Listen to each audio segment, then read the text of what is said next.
అసెంబ్లీకి పోటీ చేయబోతున్నాను అన్నటువంటిది. పార్లమెంట్‌కి మా వాడిని పంపిస్తున్నానని చెప్పాలి కదా! అవును. లేదు నేను పార్లమెంట్‌కి పోటీ చేద్దాం అనుకుంటున్నానండి.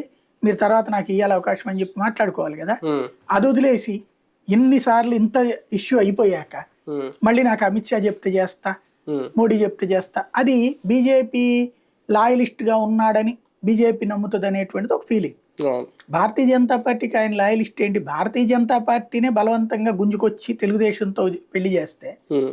ఆయనకి లాయల్టీ ఏంటి అక్కడ? కానీ ఏమన్నా భయపడుతున్నారా?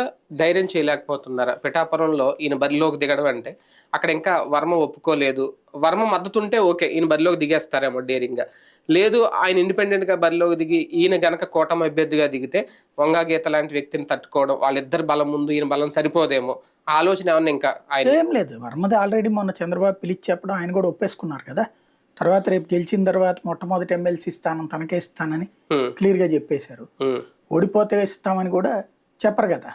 ఓడతామని చెప్పరు కదా! హ్మ్. గెలుస్తున్నాం మనమే నీకు ఎమ్మెల్సీ ఇస్తానని చెప్పేశారు. హ్మ్. కాబట్టి ఇక వర్మ అందులో ఇన్వాల్వ్ కారు నాకు తెలిసి. హ్మ్. అంటే ఈయనకి సపోర్ట్ చేస్తారా? అంతే ఈయన కదా! సహజంగా. గెలిపిస్తారా? అంతే కదా! హ్మ్. మరి హ్మ్. చేయాలి కదా! హ్మ్. హ్మ్. చేయకపోతే ఎట్లాగా? హ్మ్.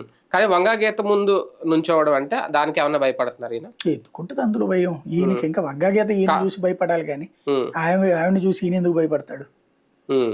బేసిక్‌గా. అంటే అందరూ ఒకటే సామాజిక వర్గం గదా! కాపు సామాజిక వర్గం ఓట్లు ఎటెళ్తాయి ఎవరి వైపు నుంచని? అంటే ప్రాక్టికల్‌గా కాపు సామాజిక వర్గం వాళ్ళు ఒక్కళ్ళే ఓటేయరు కదా! అక్కడ కాపు సామాజిక వర్గం ఒక్కళ్ళే ఓటేస్తారంటే ఈయన కూడా భయపడాలి లెక్క హ్మ్. ప్రకారం. హ్మ్. ఇప్పుడు ఇంతకుముందు చిరంజీవి పోటీ చేసిన టైం